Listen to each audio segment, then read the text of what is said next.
वो उन्हीं की शक्ति से कर रहे हैं, करवा भी वही रहे हैं और ताकत सामर्थ्य भी वही दे रहे हैं। कभी किसी भी अच्छे विचार या अच्छी क्रिया में अपने को भूल कर भी कर्ता मत मानना, तो बुरी क्रिया कभी होगी ही नहीं। बात पकड़ो, यदि अच्छी क्रियाओं के कर्ता आप बनोगे तो बुरी क्रियाओं से बच नहीं सकते। अगर अच्छी क्रियाओं को देख रहे हो कि प्रभु करा रहे, तो बुरी क्रियाओं का संकल्प ही नहीं उदय होगा। अहम गलित हो गया तो अहम में ही तो सारे विकार रहते हैं। हर समय प्रभु के सामने कृतज्ञ रहें। कितनी कृपा, क्या हमसे लेना है आपको? आप तो पूर्ण काम हो, हमें इतना दुलार कर रहे हो। बलिहारी प्रभु, वो बार बार मन उनके चरणों में लौटता रहता है। प्रभु का विधान सर्वज्ञता से पास हुआ है। वो खूब आगे की, पीछे की, मध्य की सब बात सोच करके उन्होंने आपके लिए विधान किया है। पहले से उन्होंने आपका उस समय मंगल विधान सुनिश्चित कर दिया है।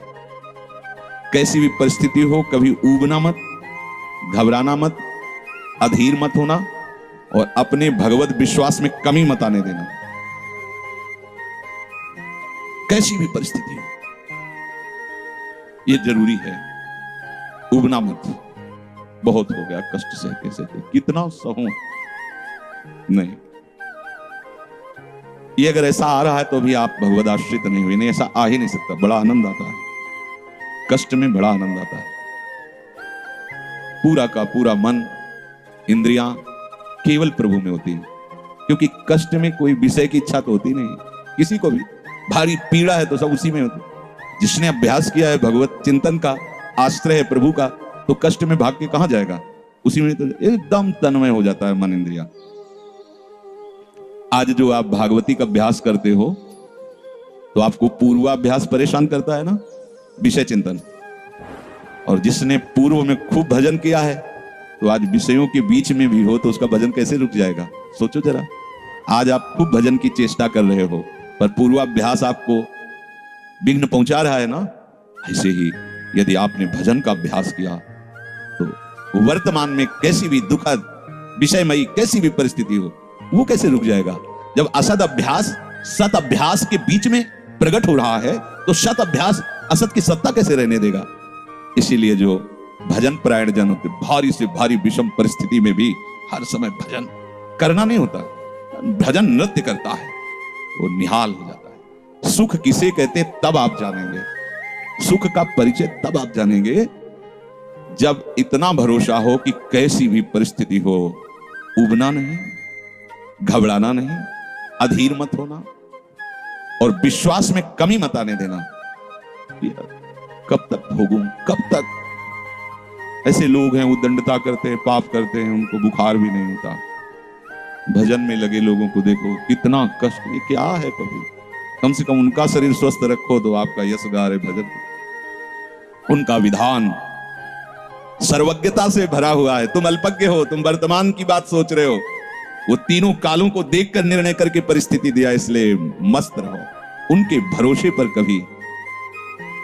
कई बार चर्चा की है प्रताप राय जी की, बचपन से भजन परायण थे, ईश्वर संपन्न घर था, भाई बहन से खूब।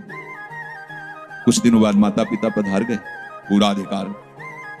ऐसे भजन में डूबे रहते कि उनका व्यापार था कि जैसे कोई धन लेने के लिए आया तो उसके लिए कुछ गिरवी रखना होता था, आभूषण आदि, और जितनी आवश्यकता है आप धन ले जाइए, और जब धन मिल जाए तो ब्याज सहित उसमें रख जाना और अपना सामान ले जाना। एक बक्सा रखा रहता था और वो आप माला लिए हर समय भजन करते हैं। बड़े वास्तविक आंतरिक वृत्ति से प्रभु में लगे थे। पर उनकी कुल परंपरा का यह व्यापार था। जैसे सदन जी की कुल परंपरा, तो कुछ गृहस्थ ऐसे महापुरुष जो अपने, भगवान भी कहते पर धर्मो भयावहा सुधर्मो निधनो श्रेया, पर धर्म। वो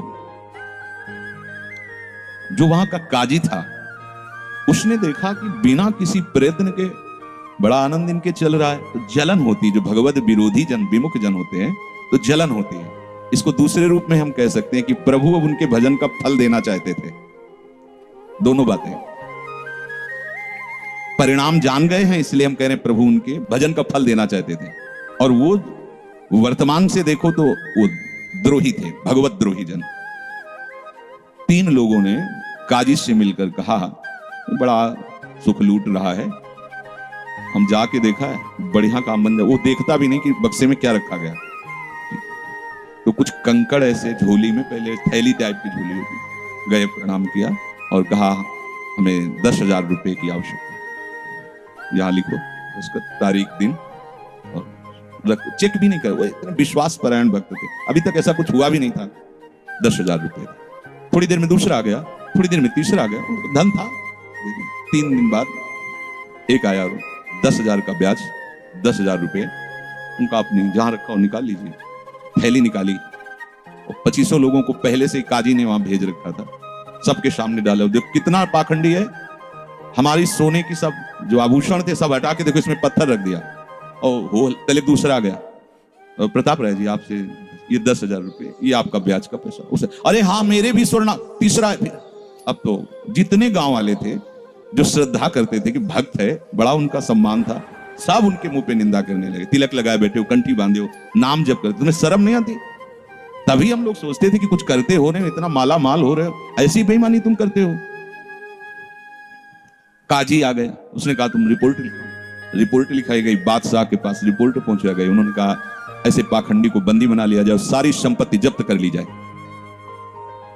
प्रताप राय जी ने जब सुना, अवाक, मतलब पत्नी से कहा कि ठाकुर जी की सेवा में बाधा ना पहुंचे, तुम ठाकुर जी को लो, पीछे के मार्ग से निकल जाओ, कुछ भोग सामग्री आभूषण और ठाकुर जी को लेकर चले जाओ। पत्नी ने ऐसा किया, साहब एक बर्तन भी नहीं रहने दिया और उनको हथकड़ी डाल करके जेल में पहुंचा दिया, सब लूट लिया, सब नष्ट भ्रष्ट कर दिया। अब आप देखते जाओ। जब वहां पहुंचे तो जो विरोधी जन थे तो उन्होंने कहा कि ठाकुर के बहुत से आभूषण और बड़ी महंगी मूर्ति इनकी ठाकुर की, इनकी पत्नी, उसको तो आपने बंदी नहीं बनाया। सरकारी सैनिकों ने खोज की तो अपने मायके चले गए थे, वहां से उनको बंदी बनाया। ठाकुर जी को ला करके जहां धन का स्टॉक था वहां रख दिया, आभूषण सब उनको, दोनों को एक हथकड़ी बेड़ी डाल। वो ठाकुर जी से एकांत में जेल में कहने लगे कि ये सब लीला तो हमें बर्दाश्त है, लेकिन आप जो हमारे प्राणनाथ हैं, आपको बंद कर दिया गया, भोग नहीं लगेगा, आरती नहीं होगी, आपको शयन नहीं करे, ये हमसे बर्दाश्त नहीं होता। प्राण हमारे ले लो, हम आपकी सेवा के बिना नहीं रह सकते। मुझे ये जो कुछ किया इस तो बर्दाश्त है, पर आप हमारे पास नहीं, आपकी सेवा नहीं, और जीवन भर कुल परंपरा से आपकी सेवा होती, नाथ ये मुझसे बर्दाश्त नहीं होता। विकल होकर के रोए तो वही गलबैयां दिए प्रिया प्रीतम जेल में ही प्रकट हो गए, निहाल कर दिया। आगे जो बड़ा चरित्र है, हम ये बताना चाहते हैं कि देखने में तो हमें लगा कि देखो ऐसे महान भक्त के जीवन में कैसी परिस्थिति आई, पर परिणाम देखकर हम ये कह सकते हैं कि ये फल वृत्ति आई, पूरे जीवन के भजन का फल, कि सच्चिदानंद प्रभु का साक्षात दर्शन, साक्षात ऐसी महान स्थिति आगे उनकी वर्णन है। यह कह रहे कि ऊबो मत, घबराओ मत, अधीर मत हो, विश्वास में कमी मत होने दो। अब प्रभु ने क्या देखा कि इसे ना संपत्ति के हरण का दुख है और ना इसे किसी सम्मान नष्ट का, पूरे जीवन भर सम्मानित रहे, गांव के सब भगत जी हैं, सब मिटिया मेट हो गया, इस बात का कोई दुख नहीं, केवल मेरी सेवा का सुख। आगे चरित्र में आता है फिर उन्होंने जो लीला की कि बादशाह चरणों में झुका, पूरी समाज के सामने उन तीनों ने स्वीकार किया मैंने कपट किया, फिर जय जयकार। ये तो उनके 1 मिनट का काम होता है, ये उनका है। तिनके को ब्रह्मा बना देना, ब्रह्मा को तिनका बना देना, ये उनका तो खिलवाड़ होता है। इसलिए कभी विश्वास कम मत करना, क्योंकि ऐसी परिस्थिति आ सकती है कि आपको लगेगा कि अगर भगवान होता, मान लो वहीं थोड़ा सा नकारात्मक सोच कर ली जाए कि ऐसा क्या, जीवन भर आपसे प्यार करके भजन, इतनी भारी बेइज्जती, ऐसा ऐसा। भक्त अगर ऐसा चिंतन करता है तो शरणागति नहीं, क्योंकि शरणागति में विपरीत चिंतन की जगह नहीं होती, शरणागति में संशय नहीं होता। उसकी कृपा के असंख्य रूप हैं, वो आवश्यकता अनुसार जब जहां जैसे चाहेगी वैसा रूप रख लेगी। और आप शरणागत हैं तो आपके लिए अब कृपा के सिवा कोई दूसरा होगा नहीं। बैठा ली हृदय में, आप प्रभु के शरणागत हैं, अब आप पर कृपा ही कृपा होगी। पर लिखा हुआ कि कृपा असंख्य रूप धारण कर सकती है, कोई भी रूप उसका हो सकता है। अब आदर करना, अब आपके जीवन में केवल कृपा होगी, शरणागत है, पर उसका आदर करना। प्रभु के कृपा में, विधान में जो संदेह कर बैठता है, विरुद्ध चिंतन कर लेता है, तो उसको कृपा छोड़ती नहीं है, उसके लिए कृपा भयानक रूप धारण करती है और घेर करके उसको कृपा सिंधु से मिला देती है। और जो हृदय की निर्मलता से, विश्वास से, प्रेम पूर्वक सराहता रहता है, वाह अपना मानकर दंड दिया, बहुत अच्छा किया, आपने जो जो किया ना बहुत अच्छा किया प्रभु। अब लगता है कि आपने मुझे स्वीकार कर लिया, क्योंकि आप कुछ भी करने में अब हिचकते नहीं है, हमसे पूछने की जरूरत नहीं है, आप जो जो कर रहे बहुत। उसके लिए कृपा बहुत मृदु और शांत होकर प्रकाश रूप से उदित होती है और प्रभु के पास पहुंचा देती है। कृपा बख्शेगी नहीं। अब शरणागत हो, अगर ज्यादा चतुराई करोगे तो भयानक रूप धारण कर लेगी। अब तुम्हें जाना ही है प्रभु के पास, अगर सुलझोगे तो शांत सौम्य होते हुए आपको पहुंचा देगी। तुम विश्वास करो, इसी विश्वास से तुम्हें भगवत दृष्टि प्राप्त होने वाली है। कल हम कुछ उपासकों से बात कर रहे थे कि भैया ऐसा मत समझो कि अमुक समय तक साधना करने पर सिद्धार्थ अवस्था आती है, नहीं, अभी समझ ठीक कर लो, अभी सिद्ध हो जाओगे। अभी ये साधना से नहीं होता, ये समझ से होता है। आपकी समझ ठीक हो गई, अभी वही आचरण आने लगेंगे जो सिद्धों में आचरण। हम लोगों के दिमाग में बैठा हुआ 12 वर्ष 18 वर्ष ऐसा वैसा, 12 जन्म में भी बात नहीं बनने वाली, और 12 मिनट भी बहुत होते हैं। समझ जाओ, जैसे कोई कहे ऐसे ही बोल रहे हो। आपके पास कोई उदाहरण है? भागवत में 11 स्कंद में तितिक्षु ब्राह्मण का चरित्र पढ़ लो, और ये भगवान श्री कृष्णचंद्र जो उद्धव को उसका चरित्र सुना रहे, मतलब उसका यश गान कर रहे हैं, और वो खुद कह रहा है कि मैंने जीवन में कभी कोई साधन भजन की बात जाने तो धर्म नहीं किया। हुआ क्या? कृपा उदित हुई, सर्वनाश का खेल हुआ, और उसकी एकदम समझ ठीक हो गई। समझ पढ़ लेना उसकी, जिनके लिए बुढ़ापे में जा रहा है, ये हो क्या रहा है, समझ ठीक हुई, उसी समय वो ऐसी स्थिति का महापुरुष हो गया कि भगवान उसका यश गा रहे। बोलो क्या साधना? समझ। रत्नावती जी ने क्या साधना की? दासी ने जब बताया तो हिमालय में जाके उन्होंने पद्मासन लगा के कोई साधना की क्या? दासी ने बताया कि सबका प्रीतम परम सुंदर करुणामय बिहारी जो है, बस समझ पकड़ लिया बिहारी, और महान सिद्ध। अपने लोग ऐसी धारणा बनाए हुए कि धीरे धीरे विषय छूटेगा, कामनाएं छूटेंगी, इतने वर्ष कम से कम, ऐसा वैसा, कुछ नहीं। अभी एकदम स्वीकार करो, आनंद पूर्वक चल दो। स्वीकृति का सारा चमत्कार है, अंदर से स्वीकार कर लो। अब तुम्हें ध्यान दीजिए, वही पदार्थ, वही परिस्थिति, वही कार्य प्राप्त होगा जिससे तुम्हारा मंगल होगा। काहे को खोपड़ी लड़ाते हो? कितना आनंद है। वही पदार्थ, जय राधा, जो गीता जी में वर्णन कर रहे थे कि यदि विषय का राग पूर्वक चिंतन किया जाए तो चिंतन मात्र से सर्वनाश हो जाता है। उसी के आगे श्लोक का वर्णन किया कि यदि राग द्वेष रहित होकर विषय का सेवन किया जाए तो हृदय की स्वच्छता, हृदय का प्रसाद, और प्रसादे सर्व दुखानाम हानिरसित हो जाए। बात पकड़ो। अब तुम्हें वही पदार्थ, वही क्रिया, वही सानिध्य मिलेगा जिससे तुम्हें मंगल में भगवान के दर्शन की योग्यता प्राप्त होगी। अच्छा बताओ, छोटा सा बच्चा जिसके पंख नहीं निकले वो क्या करेगा? शुद्ध शरणागति का स्वरूप अजात पक्षा एवं मातरम करवा। तो आप शुद्ध शरणागति तो बनना चाहते हैं ना? उस बच्चे की योग्यता कितनी है? चे चे करके केवल मां की तरफ देखना, तो राधा राधा बोल के केवल लाडली जी की तरफ देखना हमारी। उस बच्चे पर यदि कोई प्रहार करने के लिए जीव आ रहा है तो माता पिता का कर्तव्य है, उससे तो पंख ही नहीं निकले तो अपना बचाव क्या करेगा? तो काम क्रोध लोभ आदि यदि आप पर आक्रमण कर रहे हैं तो आप बचाव कहां करने लायक हैं? तो आप इधर चे चे करके देखिए, राधा राधा राधा राधा राधा, और सही पूछो जब ऐसी शरणागति आएगी तो आएंगे ही नहीं। वो भी भगवत प्रेरित आते हैं, भगवत प्रेरित। नहीं, देवर्षि नारद जी के हृदय में कहां काम था? पूरी लीला करके काम हार गया, और जब अहंकार आ गया तो छूट दे दी, तो देख लो क्या हो गया। समझना बस, सारी ये जो परमार्थ का खेल है ये सब समझ का है।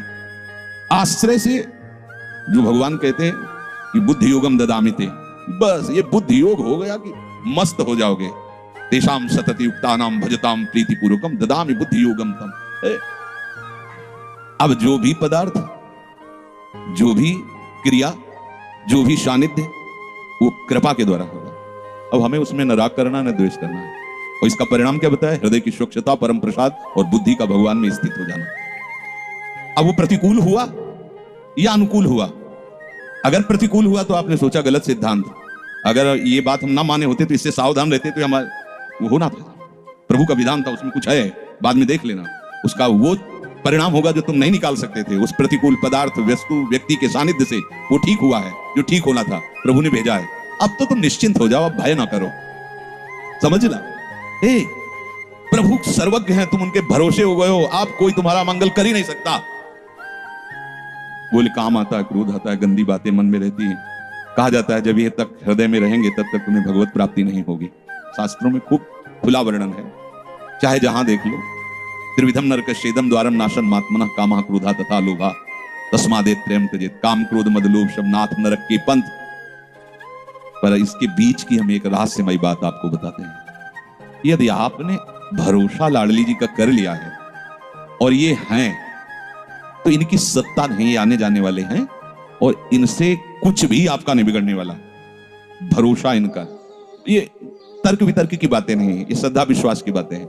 और धीरे धीरे एक दिन आप महात्मा बन जाओगे। देख लेना, विश्वास करना।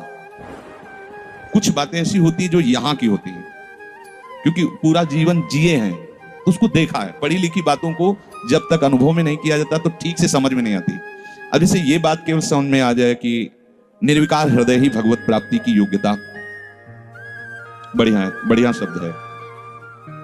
लेकिन जीवन में देखा है कि इसमें विकार रहे हैं, जीवन में देखा है इसमें बहुत सी घृणित बातें रही और कसर रखा नहीं साधन में, भजन में, साधन में, उपासना में। गुरु कृपा से छूट नहीं दी। जीवन हो गया 5 मिनट भी इसको छूट नहीं दी। हर समय जैसे दुश्मन पर सवार रहे। देखो बीमार हैं, बुखार, ये दुनिया का सब नाटक, छूट नहीं। अगर थोड़ी भी सांस है, चलने की हिम्मत है तो चलेंगे। ऐसा नहीं कि बीमार हूं पड़ा, नहीं, हिम्मत है तो बैठेंगे, चिंतन सब। पर विकार देखा है, काम भी देखा है, क्रोध भी देखा है, 20 वर्ष बाद भी ममता को भी देखा है। अब हम क्या करें? निराश होकर बैठ जाएं क्या? नहीं। तो भगवत प्राप्ति तो होगी नहीं, 20 वर्ष से चलते रहे, ममता भी देखा पीछे, काम भी देखा, क्रोध। अब क्या करें? बिल्कुल निराश मत होना। ये वो विधान चल रहा है जो आपको सच्ची शरणागति में पहुंचाएगा। पक्का, बिल्कुल ये अनुभव की बात कह रहा हूं, इसमें कोई क्यों म्यों करने की जरूरत नहीं। आपको निश्चित भगवत प्राप्ति होगी। काम क्रोध ये स्फुरित होते रहें तो भी आपको निश्चित भगवत प्राप्ति होगी, क्योंकि आपने आश्रय लिया है लाडली लाल का।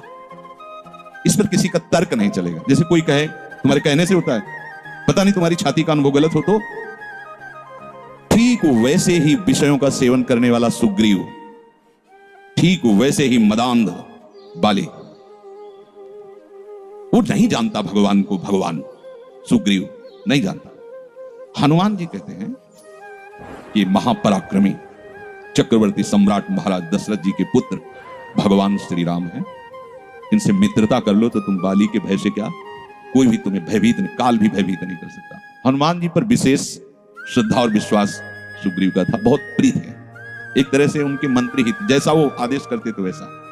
एक भक्त पर विशेष श्रद्धा ने प्रभु से मित्रता करवाई, सामने अग्नि को साक्षी करके। ये इसके सुग्रीव के लिए नहीं, अग्नि को साक्षी करवाया भगवान के लिए कि आप निर्वाह करना। हनुमान जी बहुत भक्त चतुर होता है। फिर भी वो कह रहा कि ये मार देंगे बाली को। हनुमान जी कैसी बात करते हो, इन पर संशय करते हो? बोले नहीं, अगर ये हमारा संशय मिटा दे तो मैं भय रहित हो जाऊं। क्या? ये ताड़ के वृक्ष हैं, एक बाण में ही एक दुंदुभी राक्षस जो क्या था उसकी अस्थियां और ताड़ को बेच दें तो मैं मान लूंगा कि बाली को मार सकते हैं। भगवान का अमोघ, हा मेरे प्रीतम, ये भक्ति है। एक महान भागवत शरणागत करवा रहा है, एक महान भागवत, लेकिन वो अपनी हर बात में प्रभु को जब खरा देख लेता है, वो अपना कहीं खरा नहीं है। आप देखते जाओ, भगवान ने बाली का उद्धार किया। जब प्रभु का तीर उसके हृदय में धसा हुआ है, प्रभु को देखा तो हृदय प्रीति, मुख बचन कठोरा। भगवान की तरफ देखकर हृदय में तो अपार प्रीति का हो भाग, हो भाग। क्योंकि चलते समय उसकी पत्नी ने बता दिया था होश में, जो भगवान है वही है, दूसरा नहीं। उनका भगवान समदर्शी, मेरे से बैर क्यों करेंगे? कोई सुग्रीव इतना बड़ा भगत तो है नहीं, बचपन से जानने, दोनों भाई हैं, दोनों एक जैसे, तो मैं बैरी हूं और वो प्यारा हो, ऐसा क्यों हो सकता है? वो तो समदर्शी है। जब भगवान ने बाण मारा तो यही प्रश्न किया, बोला चितई राम की ओर, हृदय प्रीति मुख बचन कठोरा, बोला चित मैं बैरी सुग्रीव प्यारा, कारण कवन। शब्द देखो, नाथ मैं मारा, मैं भी तो आपका हूं। नाथ शब्द दासत्व से, मैं भी तो आपका हूं, प्रभु मुझे मारा और इसको आपने प्यार किया, क्या खास बात थी? तो भगवान ने यही बताया कि तुमने सुन रखा था कि मेरी शरण में आ गया है, बस। अब आप देखो क्या नहीं है सुग्रीव के पास।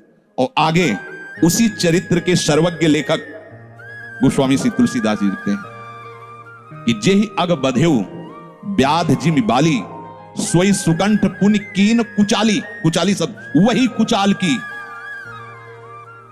इसकी व्याख्या नहीं करनी है, केवल समझना है।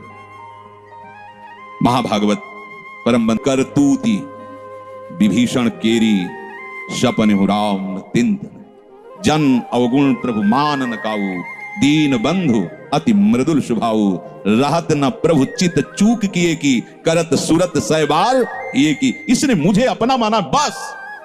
और ये तो हरि का स्वभाव वर्णन किया। और लाडली जो हरि के वात्सल्य समुद्र की सार, वात्सल्य समुद्र सार। यहां तो नेक हो नर इसको भूल हो न हो सके। ये कभी हृदय में सोचना कि मेरा हृदय विकारी है, तो पहली गलती तो आपने हृदयेश्वर के नाम ही हृदय नहीं किया। और दूसरी बात, अब मुझे परवाह क्या है? जब उन्होंने कहा मैं तुम्हें पास कर दूंगा, तो मुझे परेशानी क्या है? ककारा भी लिखना नहीं आता, उन्होंने अच्छे से नंबर ऊपर रख दिए, तो हमारा काम बन गया। तो हमें अपनी शरणागति पर कभी अविश्वास नहीं करना।